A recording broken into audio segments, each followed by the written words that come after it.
A maternidade e o encontro com a própria sombra. O resgate do relacionamento entre mães e filhos, por Laura Gutman. Tradução de Luiz Cabral e Mariana Corlon. Editora best-seller, canal Le Conde. Caros ouvintes, caso gostem do que aqui é lido, por favor adquiram o livro. E caso gostem do meu trabalho, venham auxiliá-lo. Centavos farão diferença. Auxiliem financeiramente a manutenção do canal, a compra dos livros, enfim. Isso é possível via Pix, Apoia-se, Vaquinha. Também é possível comprar livros que chegam até mim pela lista da Amazon. Os links estão no descritivo. E também curtam, compartilhem, comentem. Inscrevam-se no canal. Tudo isso gera engajamento e faz com que esse conhecimento seja ofertado a mais pessoas, possibilitando a ampliação do meu trabalho. Muito obrigada pela presença. A todos, uma boa escuta. Capítulo 6. Apoiar e separar. Duas funções possíveis para um pai maduro. As mulheres querem um príncipe encantado. O papel do pai como esteio emocional. Fusão de papéis nos tempos modernos. E quem apoia o pai? O poder do pai como separador emocional. Outros separadores. Manter o lugar do pai ainda que ele esteja ausente. Criar os filhos sem pai. E função feminina e função masculina na família.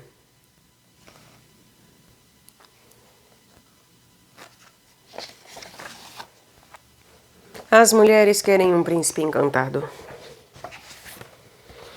As mulheres estão perguntando por todos os lados: e o pai? O que tem de fazer, hein? Por que o pai do meu filho não faz nada, enquanto eu, mãe abnegada, deixei minha vida de lado para criar essa criança, que afinal é dos dois? A partir daí, cascatas de queixas e de invejas. O mundo é injusto, as mulheres têm direitos iguais, e os homens é que se dão bem, e são irresponsáveis. Pois bem, em primeiro lugar, temos que conversar os cenários completos.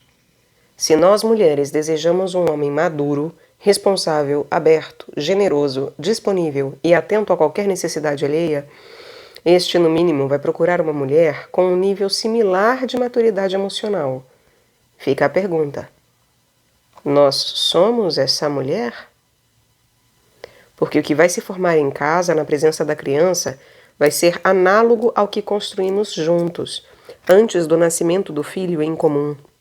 Portanto, aquilo que possamos pensar em relação ao que o homem faz ou deixa de fazer estará em função das biografias humanas de cada membro do casal e dos acordos tácitos que foram capazes de estabelecer desde que ficamos juntos. Se a mulher decidiu ficar com o homem porque ele era divertido, tinham boa química, havia atração sexual e decidiu se casar, tudo bem. Perfeito. Mas quando a criança chorar à noite, a atração sexual tiver caído no esquecimento e o cansaço não for nenhuma piada, ela não vai poder esperar que o homem que volta todas as noites à sua casa se transforme em um toque de mágica em alguém que não é. E que, para completar, encontre em seu próprio lar uma senhora irritada, nada divertida, mal-humorada, pretensiosa e ameaçadora, com um livro debaixo do braço que indica o que ele precisa fazer para se transformar em um pai como ela gostaria. É natural que, se nós escolhemos como um par um homem menino submetido aos desejos de sua própria mãe, que também se submete sem reclamar a nossas próprias decisões, entre elas a de gerar um filho, e que nos permite transitar com liberdade em todas as áreas de nossa vida, então é natural que a situação se transforme com a chegada de uma criança. Ele, farto de ser humilhado, menosprezado e submetido, pode adoecer, ficar deprimido ou querer ir embora de casa, apesar de nossas denúncias ferinas de que ele se transformou no pior pai que poderia existir. Por outro lado, é preciso rever o que é a família nuclear como sistema de vida para cada indivíduo. De fato, escolhemos nossos parceiros quando sentimos forte atração sexual pelo outro. Quando isso acontece, interpretamos tal fenômeno como amor. E sobre a base desse, entre aspas, amor, construímos nossos projetos de família. Logo, mais tarde, nascem os filhos. Quando precisamos colocar em prática nossa capacidade de doação a serviço das crianças e sentimos que isso é uma tarefa faraônica, exigimos do nosso parceiro que resolva nossos problemas e que seja alguém diferente de quem verdadeiramente é. O que fazer? Em primeiro lugar, compreender que construímos uma família, mas que a família por si só não é garantia de amor nem de compreensão. A chegada dos filhos pode ter sido desejada, mas se não conversamos honestamente sobre o que cada um pode oferecer ao outro, a rotina pode ser muito dura de suportar. Além disso, temos de ser sinceros e assumir que, em nome do amor, pretendemos sustentar um sistema familiar em que deveríamos nos amar, mas, na verdade, estamos esgotados de raiva e desencanto. Aumentamos as exigências para com nosso par, supondo que uma pessoa sozinha deva suprir a imensidade de vazios afetivos que arrastamos desde tempos remotos. E também acreditamos que os cuidados e a atenção que as crianças requerem deveriam ser atendidos por nosso companheiro, dentro das modalidades que nós fantasiamos serem corretas. No final das contas, tudo isso é um grande mal-entendido, porque pretendemos sustentar uma família em função de uma ilusão coletiva, em vez de nos perguntarmos, cada um de nós, com quem queremos compartilhar a vida, sob quais acordos, em função de quais expectativas e como queremos que se estabeleçam as questões que envolvam dinheiro ou interação sexual. Há muitíssimas maneiras possíveis de viver a vida, e todas são boas, enquanto estiverem alinhadas com o coração de cada indivíduo e em franco acordo com as expectativas do outro. As dificuldades aparecem quando permanecemos fechados em modalidades opressoras, supondo que no seio da família deve circular toda a energia econômica, sexual, afetiva, em vez de sermos honestos com nós mesmos. A família nuclear não é em si boa ou ruim, é uma organização possível. Mas, se não estivermos satisfeitos, se nos sentirmos infelizes ou se algum membro de nossa família manifestar discordância, vale a pena revisar todos os acordos. Não há motivo que levem a ser de determinada maneira. Pode ser qualquer uma, desde que seja favorável para todos.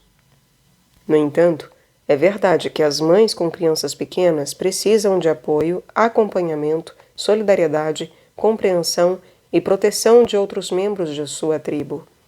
Mas é claro que no mundo ocidental, especialmente nas grandes cidades, acabamos ficando sem tribo.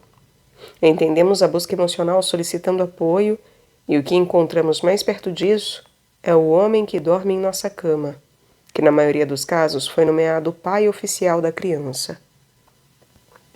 Supomos então que toda a companhia, abrigo, ajuda, disponibilidade e empatia que uma tribo inteira nos teria oferecido, agora deveria vir de uma só pessoa, o pai da criança. Levemos em conta que uma coisa é a imensa necessidade de amparo diante do desespero, da loucura e das vivências confusas que a mulher experimenta desde o nascimento de seus filhos, e outra é o que um só indivíduo pode oferecer, substituindo os papéis de muitos. Quando vislumbramos nossa realidade de forma global, acreditamos que as coisas se resolveriam se o homem voltasse mais cedo para casa, se trocasse as fraldas de vez em quando, ou se ganhasse mais dinheiro.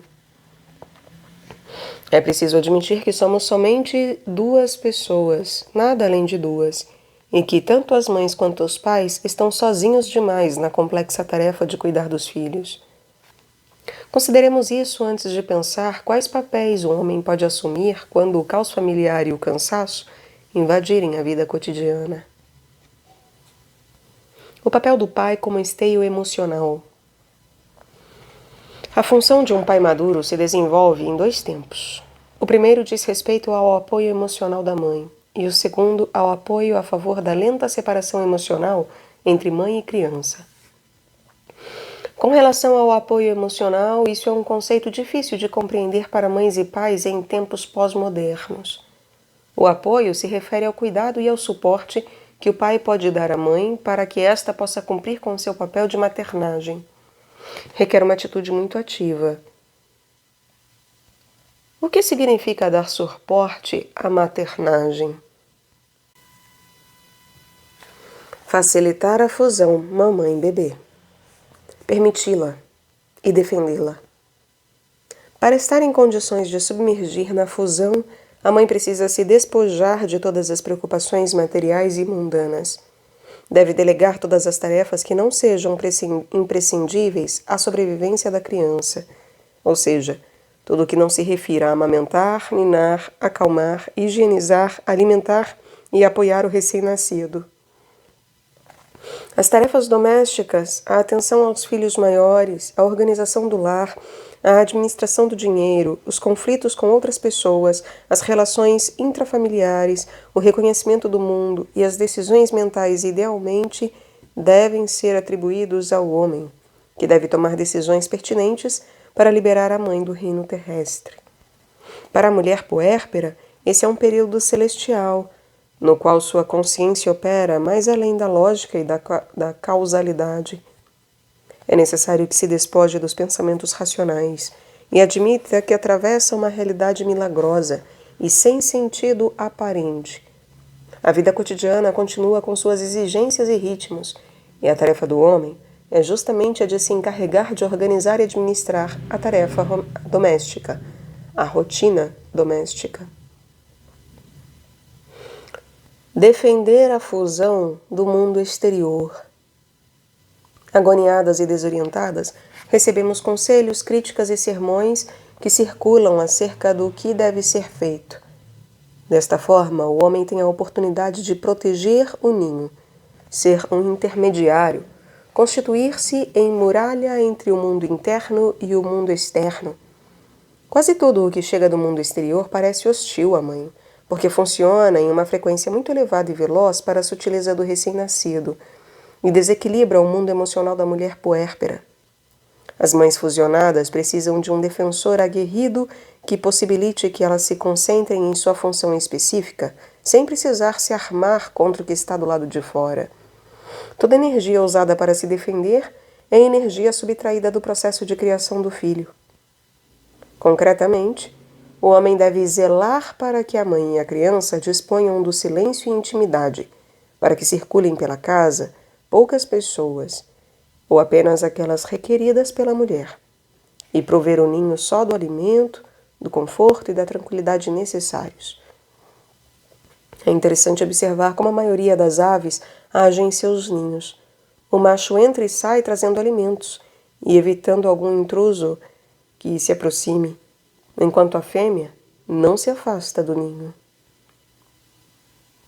Apoiar ativamente a introspecção, ou seja, permitir que a mãe explore a abertura de sua sombra, vivenciando com liberdade e intimidade a experiência do florescimento de sua mãe interior.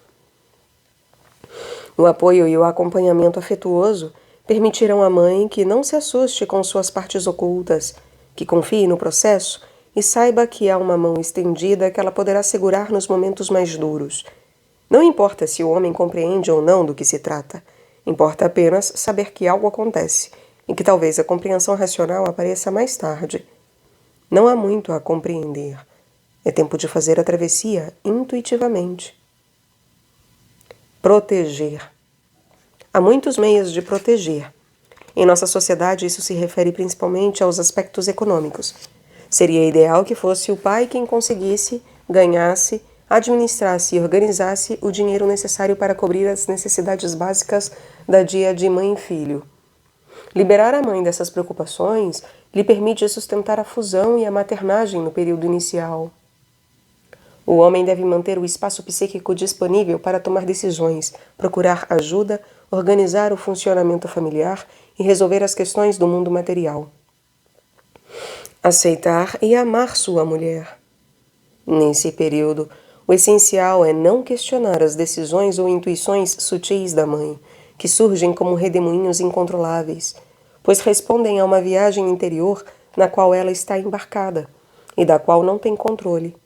Portanto, não tem elementos para justificar suas sensações, uma vez que passa por uma transformação de sua existência e por um indescritível desdobramento de recordações, necessárias à fusão e a seu devir consciente. O pai não pode constituir-se em um inimigo das sensações ilógicas, dando conselhos, discutindo as mais ínfimas decisões a respeito de como erguer o bebê, alimentá-lo ou adormecê-lo, denigrindo o processo de regressão psíquica, nem impondo suas ideias sobre a educação correta do filho de ambos. Não é tempo de discussão, é tempo de aceitação e observação. É tempo de contemplação sobre como as coisas acontecem. É o Tao. Confusão de papéis nos tempos modernos. Há uma grande confusão acerca dos papéis dos pais nessa fase da perda de identidade. Honestamente, não é fundamental que um pai troque fraldas ou ponha o bebê para dormir, embora sejam atitudes sempre bem recebidas pela mãe esgotada. No entanto, quando um pai que não tem condições de sustentar emocionalmente a mulher se ocupa de trocar fraldas, o desequilíbrio familiar é imenso. Qualquer mulher pode trocar as fraldas de seu bebê, mas essa ou qualquer tarefa se torna incomensurável quando não conta com o apoio emocional suficiente. Mas então, os pais não têm nada a fazer? Claro que sim. Sustentar, avalizar, compreender, conversar, refletir, assistir e apoiar ativamente. É um trabalho enorme, que envolve a todos. Não é indispensável que o pai esteja dentro do redemoinho emocional, porque esta não é a sua função. Ao contrário, é necessário alguém que mantenha a sua estrutura emocional intacta e sustente o mundo material para que a mãe não se veja obrigada a abandonar o mundo emocional em que está submersa. O pai não tem de maternar. O ideal seria que ele tivesse recursos suficientes para sustentar a mãe em seu papel de maternagem. De qualquer maneira, os papéis familiares estão estabelecidos inconscientemente a partir da formação do casal. Em minha experiência profissional, constato dois esquemas muito frequentes: uma mulher e uma seta para o homem. Durante o namoro ou a convivência sem filhos, tanto o homem como a mulher conservam um espaço próprio. Estudo, trabalho, relações pessoais afetivas, embora habitualmente a mulher, um pouco mais madura ou responsável, sustente emocionalmente o homem. Ajuda-o a estudar para ser admitido na faculdade, estabelece com seus pais uma relação mais amável do que a que ele próprio mantém, cuida dos filhos do seu primeiro casamento, acomoda seus horários de acordo com os dele, etc. E isto é forjado com total espontaneidade e amor, conservando espaços próprios, afetos e interesses pessoais, ou seja, não sentimos que pagamos um preço por isso. Mas quando nasce o primeiro filho, a mulher retira o apoio que dava ao homem para dá-lo primordialmente ao bebê. O esquema que estabelecem sem se dar conta é o seguinte: pai, uma flecha para a mãe e uma flecha para filho. A mulher, habituada a dar afeto e a apoiar alguém, retira o apoio ao homem, dirigindo-o ao filho que deve criar. Assim, o pai é excluído da díade e se sente sozinho. Ele lamenta por não se sentir querido, e as mães ficam sem apoio por parte do homem para dar suporte na criação da criança. Esse funcionamento leva à insatisfação e à infelicidade de ambos. O pai se sente só, enciumado, abandonado e inútil. A mãe se sente desamparada, sozinha, esgotada e ocupada com afazeres que não são próprios do puerpério. Também ocorre que as mães esperam que o homem, de repente, se converta em um ser resolutivo, intuitivo e generoso. Mas tais atributos não faziam parte dos acordos de funcionamento matrimonial. Ao contrário, as mulheres conservavam liberdade, autonomia e bastante decisão própria na medida em que dispunham como, quando e onde resolver os assuntos de qualquer natureza. Em outros casos mais radicais, se estabelece um esquema parecido com esse. Mãe, na parte superior, com duas flechas saindo dela, uma para o pai e uma para o filho. Ou seja, uma mãe que é esteio tanto do pai quanto do filho. O homem é um menino necessitado, infantil e dependente, que reclama a atenção. Às vezes, a criança é deslocada do lugar no qual deveria ter merecido receber atenção prioritária. Outro esquema muito habitual é o da sociedade mãe-pai. Os adultos forjam bons acordos nos âmbitos em que se sentem bem: trabalho, áreas sociais, esporte, política, círculos empresariais ou simplesmente no sacrifício. Assim formamos um casal, com férreos acordos e sem intenção de que ninguém, muito menos uma criança, rompa o equilíbrio perfeito e satisfatório que foi alcançado. Pois bem, nesses casos a criança simplesmente não tem lugar. Costumo chamar tais esquemas de crianças gloob-gloob, porque se afogam em um mar de solidão, lágrimas, pranto, desespero e vazio.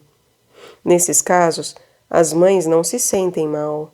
Costumam dizer que, por sorte, o meu puerpério nunca me incomodou, ou eu não tive isso. Lamento contar que o puerpério não é uma doença contagiosa como a lepra. É um trânsito doloroso, que parte da individualidade e vai até a fusão com o bebê que é nosso. A única maneira de não ficar presa no puerpério é mantendo fortemente os acordos com nosso companheiro. Manter-se no mundo externo, graças a um número interessante de relações sociais, e ignorando qualquer chamado da criança. Nesses casos, não costuma haver crise entre o casal, mas quem claramente termina ferido, muito ferido, é o bebê. Reconhecemos-nos um pouco em cada um desses esquemas? Então, o que deveríamos fazer? O que temos que fazer é revisar a biografia humana, a nossa infância, a constituição de nossos personagens, para compreender como construímos nosso relacionamento e como firmamos acordos para chegar à situação na qual nos encontramos hoje. Se fôssemos adultos maduros, conscientes de nós mesmos e responsáveis afetivamente, o esquema harmônico seria o seguinte: mulher e homem com uma seta para ambos. Mulher de um lado com uma seta para o homem e homem do outro lado com uma seta para a mulher. Como uma troca, entre mulher e homem. Trata-se de um apoio emocional com ida e volta, assim, com mão dupla. Cada membro do casal se ocupa e satisfaz as necessidades e os desejos do outro. Eles estão levados ao bem-estar e ao equilíbrio de ambos. Cada um contribui com seus recursos, seu amor e suas habilidades, e se interessa pelo futuro do outro, e vice-versa. Quando isso acontece em um momento pontual de crise, como é o nascimento de um filho, esse apoio mútuo não se altera, porque já estava aceito. O pai já estava treinado em sua função de apoiar a mãe, porque já acontecia antes da chegada da criança. E a mãe pode apoiar o filho, porque também apoiava seu companheiro antes da chegada da criança. A criança é beneficiada pela cadeia de apoio. Então o pai dá suporte à mãe, que dá suporte ao filho. Aí trata-se de um pai que sustenta emocionalmente a mãe, que sustenta ela emocionalmente a criança. A flecha que vai do homem à mulher já estava em funcionamento antes da chegada do filho real. Portanto, o fato de o pai apoiar a mulher não se transforma em um problema.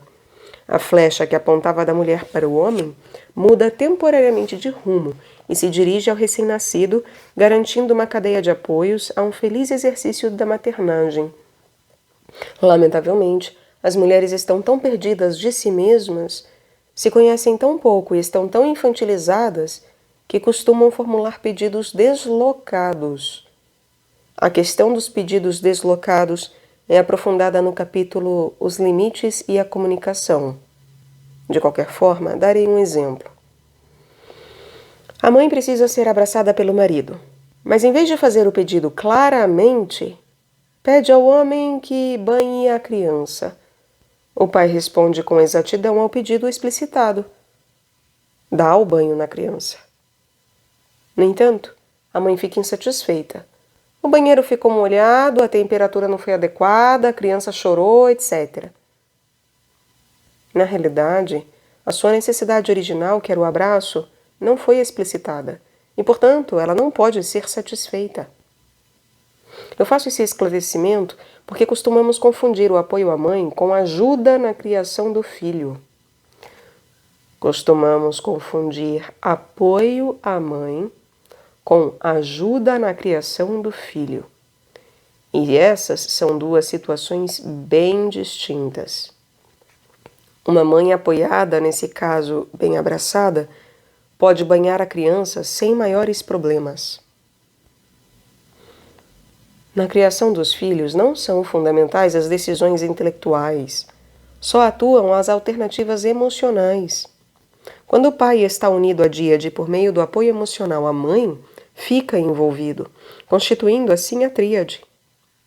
Hoje em dia, uma infinidade de pais ignora quase tudo sobre o funcionamento e o papel paterno. Eles desembarcam nessa realidade no mesmo nível de orfandade com que muitas mulheres chegam à maternidade. Emocionalmente falando, quanto mais órfã, entre aspas, se tenha constituído a psique do pai, mais dificuldades ele encontrará para proteger e sustentar o lar. Frequentemente ficará fora de cena, deslocado no amor, pedindo atenção com uma atitude infantil e só. Converter-se em um casal de pais requer apoio mútuo e um enorme reconhecimento interior para poder transformá-lo em conhecimento do outro.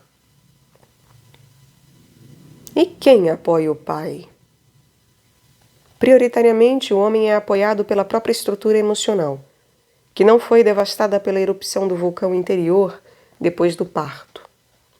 Sem feridas físicas ou psíquicas, equilibrado e íntegro, emocionado e comovido pela presença da criança, conserve intactas suas capacidades intelectuais e sua conexão com o mundo.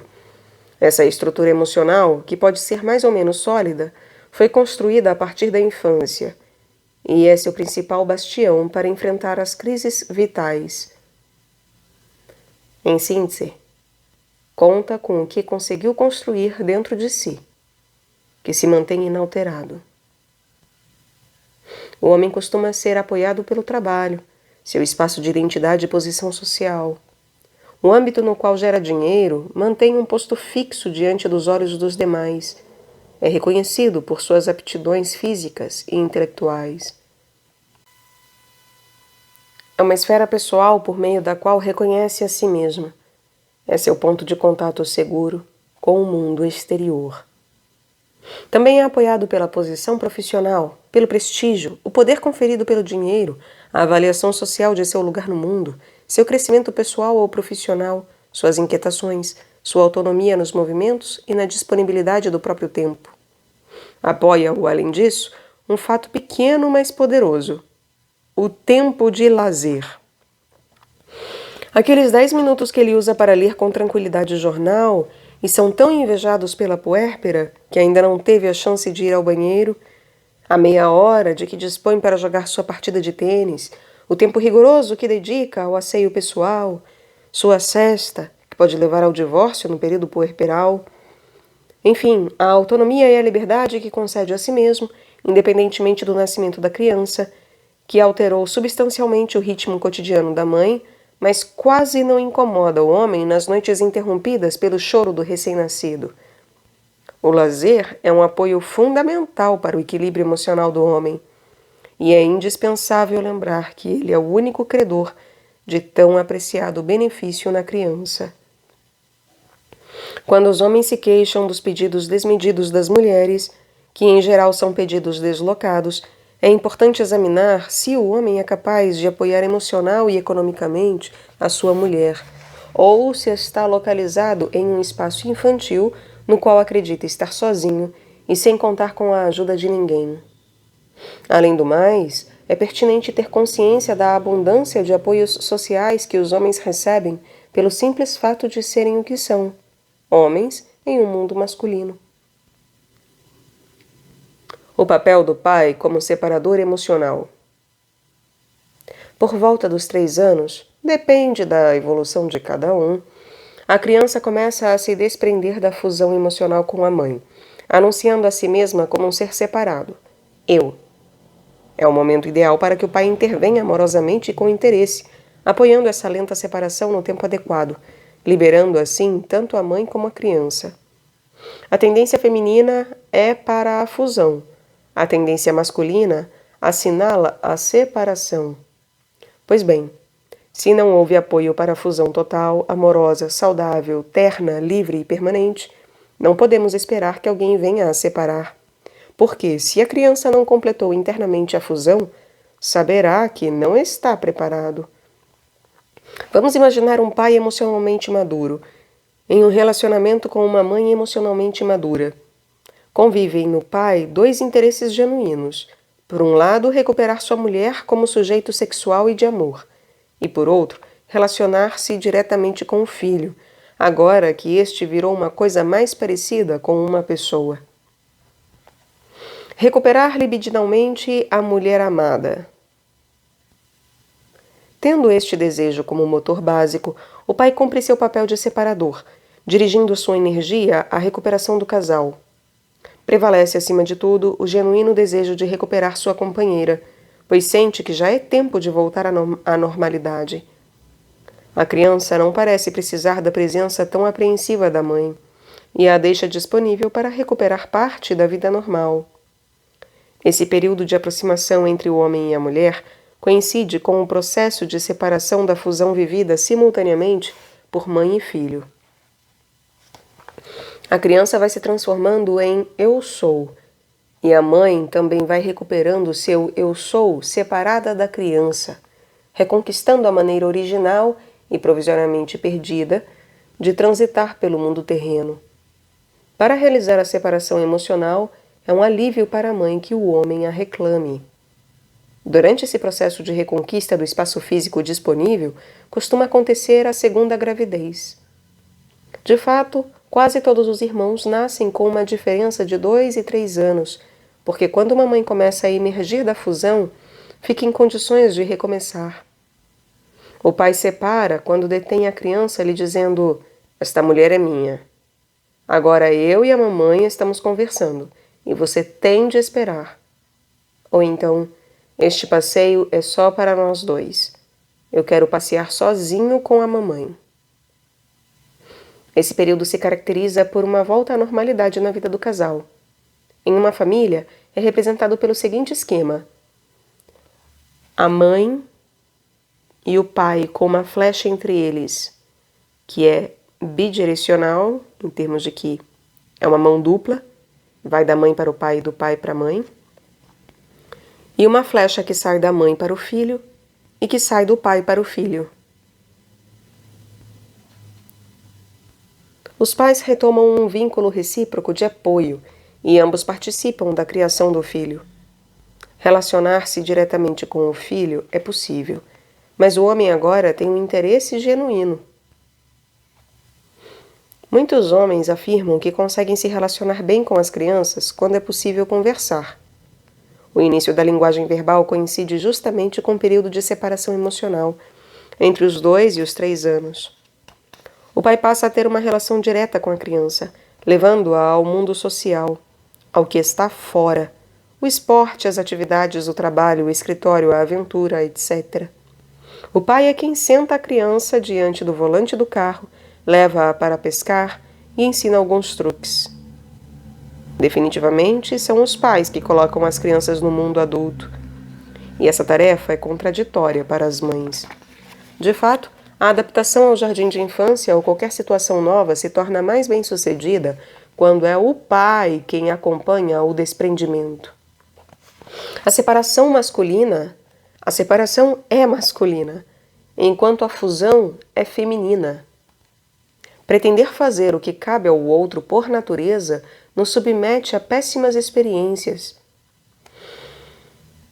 Eu quero esclarecer que é indispensável conhecer os tempos reais de amadurecimento no ser humano para adaptar nossos desejos à esfera do possível. E nesse sentido, se um pai pretender recuperar a sua mulher 3 meses depois de ela ter parido, simplesmente irá submetê-la a seu desejo ou necessidade pessoal, em franca oposição às possibilidades sensatas da díade mãe-filho. Outros separadores. Quando não há um pai presente, ou então o pai não consegue agir como separador, a mãe precisa permitir que algo ou alguém desempenhe esse papel. Responder ao chamado da pessoa amada, que a obriga a se separar lentamente do filho fundido a ela, é de grande ajuda. Por isso, depois que a criança completa 3 anos, é recomendável procurar um homem de que gostemos e com quem tenhamos vontade de compartilhar situações de adultos. Essa procura de espaços pessoais libera o filho da mãe, forçando-o a explorar outros vínculos. O papel de separador também pode ser desempenhado por um avô ou um amigo da mãe que esteja relativamente presente na vida cotidiana. É uma pessoa que merece a confiança da mãe e por quem se sente apoiada. Na ausência de um indivíduo que possa exercer o papel de divisor, ele pode eventualmente ser substituído por um trabalho pelo qual a mãe se interesse de coração, ou uma tarefa criativa, ou atividades políticas, que frequentemente são fontes de energia. E também por interesses artísticos, culturais e sociais que a mãe assuma conscientemente, sabendo que produziram a adrenalina e a vitalidade de que necessita para continuar ativa, mais além dos cuidados com a criança. Se o trabalho, o estudo ou a atividade são gratificantes, conectar-se com espaços pessoais e adultos torna-se libertador para a mãe. Nos casos em que não há pessoas nem situações que possam desempenhar a função separadora, é necessário inventá-la, uma vez que a criança está madura para explorar outros territórios, Caso contrário, a relação fusional estendida no tempo poderá ser abusiva para a criança. Atenderá às necessidades afetivas da mãe, que retém a criança para não ficar sozinha, em vez de resolver seus problemas pendentes como adulta, liberar o filho e permitir que ele trilhe o próprio caminho. Nesses casos, a mãe deverá realizar as duas funções: apoiar a si mesma e apoiar a si mesma no que se refere à separação. Por último, costumamos confundir separação com autoritarismo. O pai, ou a figura paterna, não precisa ser rígido nem autoritário para dizer não a todo instante. Nem as mães devem fazer ameaças usando a figura do pai para obter resultados. Você vai ver quando seu pai chegar. Isso é um péssimo recurso e a leva a perder a autoridade. O pai pode e deve separar amorosamente. Ter autoridade é manter-se sobre o próprio eixo. Quem desempenha o papel que lhe cabe, adquire autoridade. Ora, um pai violento que precisa bater para ser ouvido, perde a confiança dos filhos e fica sem condições de realizar qualquer separação emocional consistente. A autoridade se conserva se ele tem consciência de seu lugar de separador emocional e se consegue dizer amorosamente: a mamãe precisa de um momento de descanso. Por isso, eu vou te acompanhar até a sua cama para você dormir. Manter o lugar do pai, ainda que ele esteja ausente. E o que acontece nos casos em que o pai está ausente? Pode ser mais complexo, né? Depende da clareza e da consciência que as mães tenham, ou do nível de fantasia, raiva ou dor. É claro que teríamos que rever a totalidade da biografia humana das mães que criam sozinhas os seus filhos. Também podem atuar como separadores do trabalho, interesses artísticos ou sociais, objetivos pessoais, pensamentos ou necessidades íntimas que a pressionem ao mundo exterior, ainda que seja fictício, mas que permitam estabelecer a separação mínima necessária que a criança, provavelmente, já está manifestando. E aqui eu quero ser clara. Não é obrigatório separar a criança. Nós simplesmente temos que poder captar, interpretar e perceber o momento em que a criança, segura de si mesma, pede autonomia. E em todos os casos é a criança quem guia. Não é obrigatório separar, mas compreender, captar, interpretar, perceber os momentos em que a criança pede autonomia. Quero destacar que, com frequência, as mães se queixam da falta de interesse que alguns homens manifestam em relação aos bebês. E isso é assim porque o homem se aproxima de seu filho pequeno durante um processo que é sustentado pelo amor que sente pela mulher, que se transformou em mãe da criança. Acontece de fora para dentro. Por sua vez, as mães fazem o processo inverso, de dentro para fora, da fusão à separação, tanto física quanto espiritual. Há outro elemento fundamental na constituição dos papéis intrafamiliares. As crianças constroem seu entendimento pela palavra mediadora da mãe. No caso da famosa figura paterna, espera-se que as mães nomeiem e reconheçam com generosidade e amor a capacidade, a entrega ou a dedicação que um pai pode proporcionar a um filho, para além de nossos juízos de valor. Isto é imprescindível nos casos de pais biológicos ausentes, quando o habitual é descarregar as frustrações e dores pessoais, ao melhor estilo de "seu pai é um desgraçado", que correspondem a opiniões discutíveis, e não a construir um relato a partir de pequenas verdades. Por exemplo, houve um momento de amor entre mim e seu pai, que possibilitou a sua concepção. Ele resolveu não cuidar de você, mas eu decidi levar adiante essa gravidez. e criá-lo e amá-lo. E em algum lugar do meu coração, eu sou agradecida ao teu Pai por ele ter me ajudado a dar vida a você. Eu também me sinto sozinha, desamparada, e gostaria de ter um homem ao meu lado que nos protegesse. Mas vamos ver como eu posso resolver isso, hein? Essa verdade constrói o pensamento autônomo da criança e, sobretudo, constrói um pai interior sustentado pelo discurso da mãe, de uma mãe generosa e não de uma mãe vingativa.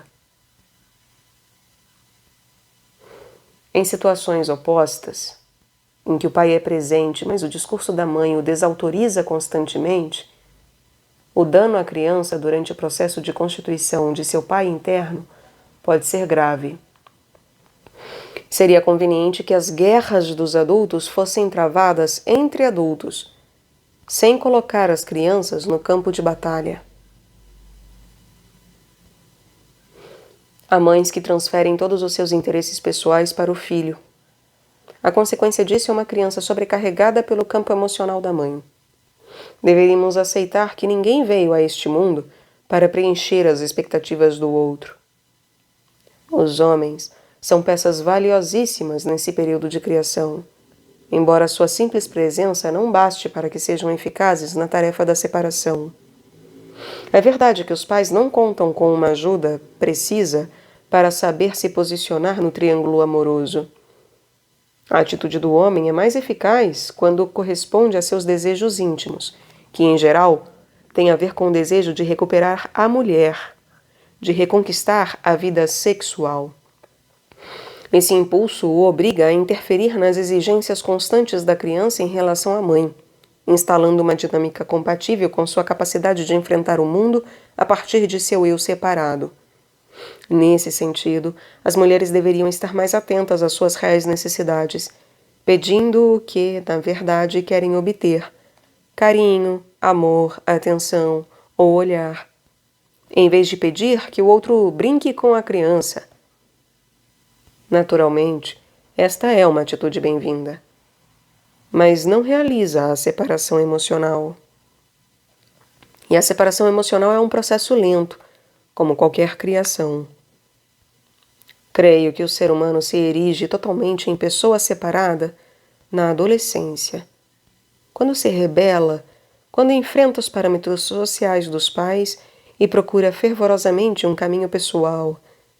Os professores e as pessoas que trabalham com crianças em escolas primárias sabem que o funcionamento e o rendimento das crianças estão subordinados ao equilíbrio afetivo do lar, e a separação dos pais, uma doença, uma perda familiar, conflitos de casal, são todos fatores que alteram a emocionalidade da criança, pois ela continua em parte em fusão com a sua mãe, seu pai e as figuras maternas.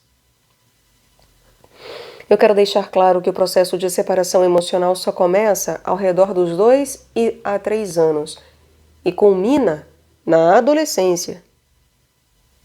Aos 14, pode haver uma situação traumática na família. O jovem a sofre, mas já não a sente como própria. É uma grande diferença. Criar os filhos sem pai. As mães que criam seus filhos sozinhas são muitas, aqui na Argentina e no mundo inteiro. Por isso, vale a pena refletir sobre essa realidade cotidiana, entendendo que, como toda situação, tem vantagens e desvantagens. E eu gostaria de distinguir 2 situações. Primeiro, a das mães que foram abandonadas pelo homem, ou então saíram de uma relação muito frágil, fantasiando que o homem ficaria a seu lado por lealdade e compromisso com o filho que iria nascer. E segunda, a das mulheres que decidiram levar adiante uma gravidez conscientemente e com vontade de criar o filho sozinhas.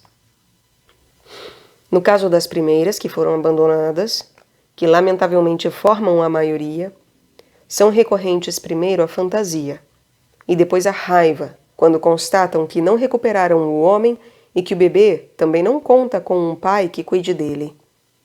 São muitas as mães que aparecem em meu consultório irritadíssimas, porque o pai não telefona há um mês. Neste ponto, mais uma vez, temos que rever a totalidade da biografia humana, compreendendo que o apego e o amor à criança pequena funcionam de modos muito diferentes em homens e mulheres. É muito provável que as mulheres, se pariram em boas condições ou ao menos desejaram o filho, sintam um amor espontâneo e desejo de cuidar e fazer bem a ele. Já os homens, por sua vez, constroem seu amor pelos filhos através do amor pela mulher. E isso significa que um homem que ama uma mulher pode amar e se relacionar com seus filhos por intermédio dela. E quando essa ponte não existe, o homem simplesmente não consegue construir uma relação com seus filhos pequenos. E isso é assim. O amor não vem voando e com a sua varinha mágica se instala em uma família simplesmente porque é o desejo das mulheres fascinadas pelos livros de romance. O amor se desdobra e se organiza cotidianamente, à medida que os vínculos vão se forjando. O homem depende da confiança, da disponibilidade, da alegria e da atração que pode manter com a sua mulher, para então incluir os filhos que vão nascendo nesse circuito. Essa mediação que os homens precisam por parte da mulher para se vincularem com as crianças pequenas já não é tão necessária quando os filhos chegam à adolescência. Sendo então os filhos mais autônomos, já são capazes, pais e adolescentes, de se relacionarem sem mediação. O homem que não convive com a mãe de seus filhos tem condições de construir uma relação com eles na medida em que alguma mulher funcione como ponte. Pode ser sua próxima companheira ou até mesmo a sua mãe, desde que deseje ocupar o papel de proporcionadora do encontro entre esse pai e seus filhos. Sem uma mulher por trás, um homem sozinho não consegue se responsabilizar emocionalmente por crianças pequenas. Dizendo de outro modo, é inútil esperar que o pai paterne um bebê, mesmo se tratando de seu filho biológico, sem a intermediação de uma mulher. É indispensável que as mulheres que criam seus filhos sozinhas compreendam esse processo. Caso contrário, ficarão presas em uma desilusão que recai sobre aquele homem que nunca prometeu nada e não pode responder às expectativas alheias e que tampouco coincidem com as fantasias femininas de família feliz que forjamos em nossa mente, mas que não organizamos na realidade. Também é importante diferenciar, por um lado, o desejo de ter uma relação de casal com o pai da criança e, por outro, o desejo de que esse homem se constitua no pai do filho comum. A única coisa certa é que não é possível reter o homem graças ao nascimento de uma criança. Quando o interesse prioritário é o de que a criança conte com a presença do pai, o ideal é permitir generosamente que ele reorganize a sua vida com outra mulher, em vez de brigar e dificultar essas possíveis relações. Então, o que as mulheres podem fazer com a solidão e a dificuldade adicional de ter um filho pequeno para criar? Bem, procurar outros recursos, outros homens, outras amizades, outra família em que se apoiar. Por outro lado, é bem provável que as mulheres que decidiram conscientemente criar seus filhos por conta própria admitam de antemão que estão sozinhas, que ninguém tem obrigação para com elas e seus filhos, e que estão necessitadas de cuidado. Diferencia-as das anteriores a aceitação de sua realidade. Isso facilita que façam pedidos em espaços possíveis ou a pessoas adequadas. A criação não é menos dura, mas essas mulheres costumam ser aquelas que construíram apoios emocionais mais sólidos e, às vezes, contam com melhor inserção social ou profissional, com bons amigos e redes de apoio. São mulheres que não esperam que o pai biológico tome conta da criança, nem de sua paternidade. Então, acomodam-se como mães solteiras, sem pretender o impossível. A situação específica que umas e outras compartilham é a necessidade de encontrar apoio e, sobretudo, presenças concretas na vida cotidiana. Quando a criança crescer, também procuraremos ativamente separadores emocionais, através da presença de um novo par, um trabalho interessante, uma atividade social, artística ou esportiva, na medida em que façam vibrar no coração da mãe a necessidade de receber apoio para liberar a criança, especialmente para que esta não se converta em seu objeto de consumo ou de satisfação, permitindo assim o crescimento harmonioso de ambas. De qualquer maneira, a sensação de solidão e de ter muitas responsabilidades sobre os ombros na vida cotidiana não é uma vivência exclusiva das mães sem companheiro. A maioria das mulheres se sente igualmente sozinha, não tanto pelas horas que dedicam ao cuidado das crianças, mas porque nesses momentos tão críticos se revela a superficialidade das relações que souberam construir.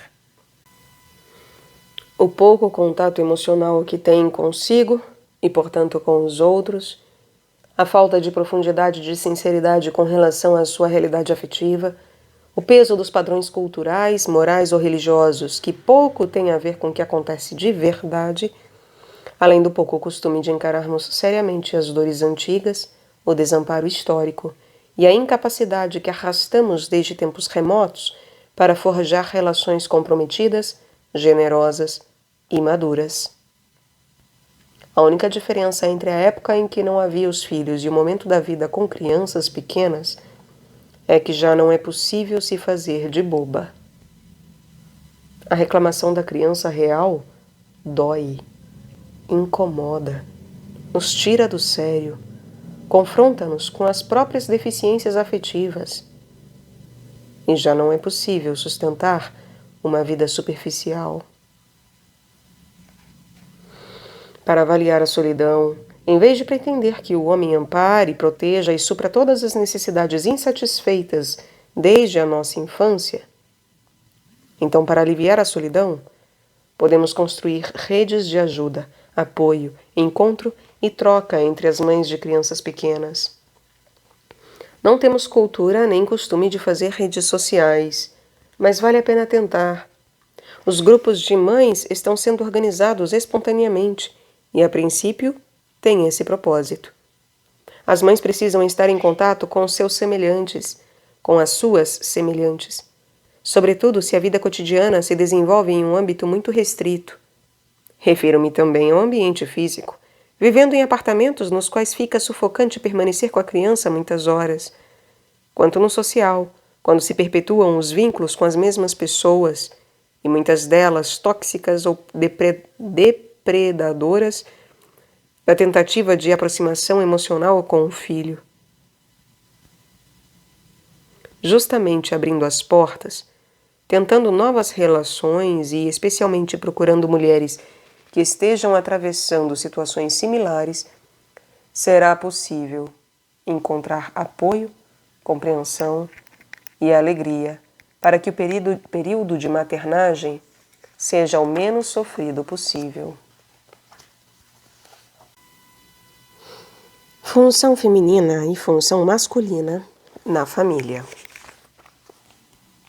Quando nos apaixonamos, vamos tecendo um vínculo de acordo com modalidades que respondem à nossa biografia humana, desenvolvendo os papéis exercidos em nossa família de origem.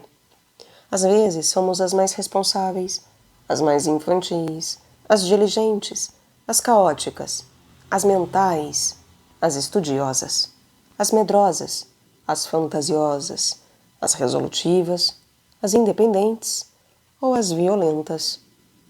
Assim, com nossos personagens, entramos nas relações de amor e, dessa forma, as desenvolveremos. Uma guerreira buscará um espaço para lutar e procurará um homem semelhante.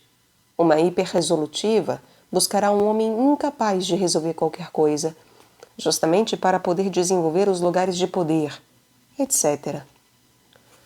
Os parceiros compensam ou se encaixam em nosso mapa, ainda que no momento em que nos apaixonamos, não nos damos conta de que esse encaixe foi o que nos atraiu no outro.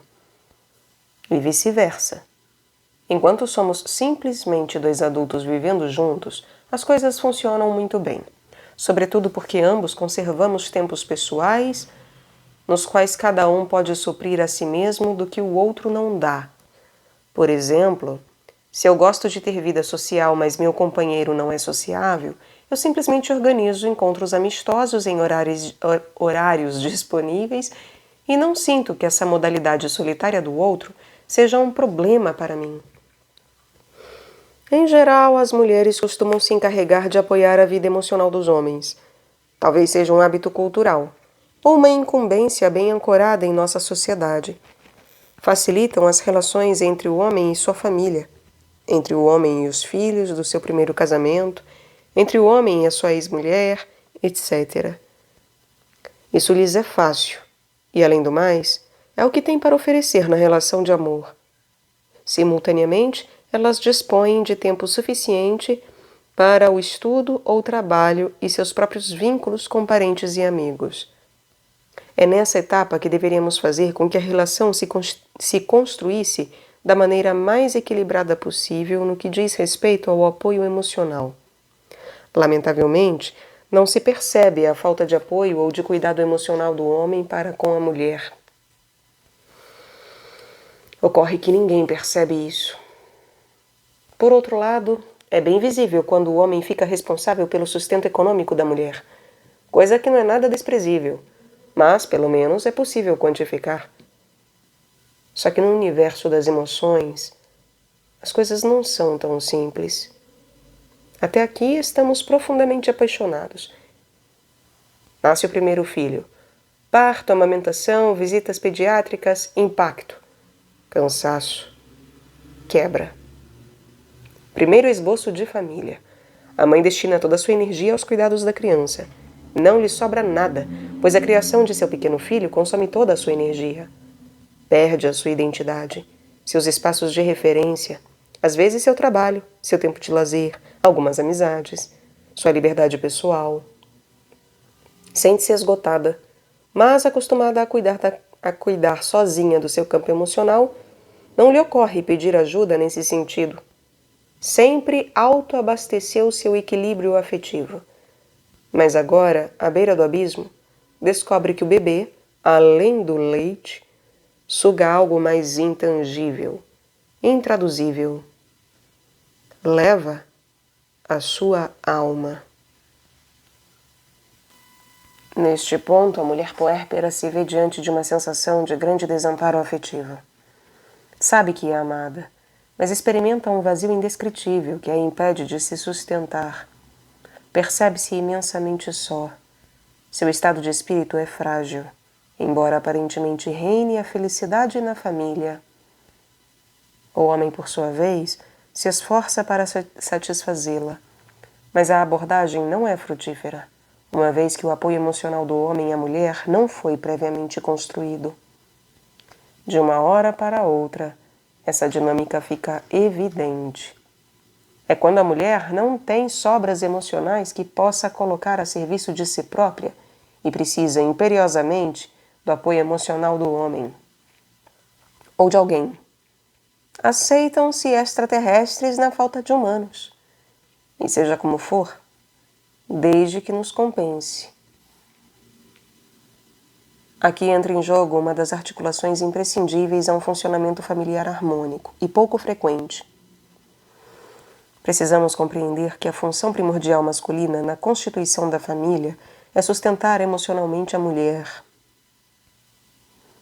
Precisamos compreender que a função primordial masculina na constituição da família é sustentar emocionalmente a mulher. E a função feminina é sustentar emocionalmente os filhos, sobretudo nos primeiros anos, que são muitos, e mais ainda se há várias crianças. Se os adultos assumem sua maturidade afetiva, com sorte, o equilíbrio familiar pode se estabelecer em benefício de todos. Naturalmente, os sustentáculos estão apoiados no vínculo do casal, que deveria estar ancorado na generosidade e no amor. Somos generosos quando damos abrigo ao outro, protegemos e cuidamos. Amamos o outro quando não pedimos nada em troca, nem supomos que temos direito a exercer o controle sobre a sua vida. Somos livres quando estamos dispostos a acompanhar o outro em seu próprio desenvolvimento pessoal e espiritual, ainda que tal desenvolvimento não coincida exatamente com nossos próprios interesses. E é claro, dito assim parece fácil. Mas se viemos de famílias desamparadas, violentas, negadas ou abandonadas, precisaremos de um trabalho árduo de reconhecimento da nossa realidade emocional para tomar a decisão, ao final do caminho, de amar o outro, ainda que nós mesmos não tenhamos sido amados no passado. Somente na medida em que esses compromissos mútuos forem sendo cumpridos, tanto o homem quanto a mulher ficam em condições de sair de seus personagens primários, que eram os que organizaram durante sua primeira infância, para poder sobreviver ao nosso abandono emocional. Caso contrário, quando os filhos aparecerem, serão surpreendidos pela demolição, que experimentam com espanto e com cara de "não me avisaram que ter um filho era isso". Os papéis são construídos, mas é necessário afiná-los com um interesse máximo pelo outro quando os filhos aparecem, porque ficamos todos mais fragilizados, mais expostos, mais cansados e perdidos na dificuldade de viver.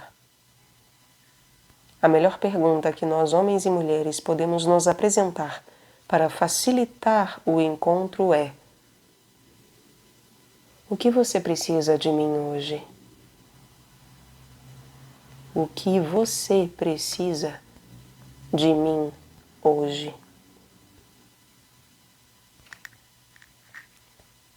Devemos procurar oferecer o melhor de nós mesmos à pessoa amada, em vez de gerar expectativas em torno do que o outro me oferece.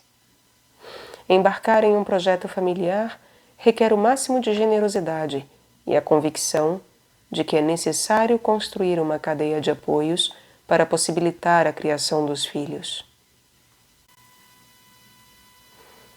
Esse conjunto de virtudes que aciona o melhor de cada um se chama família.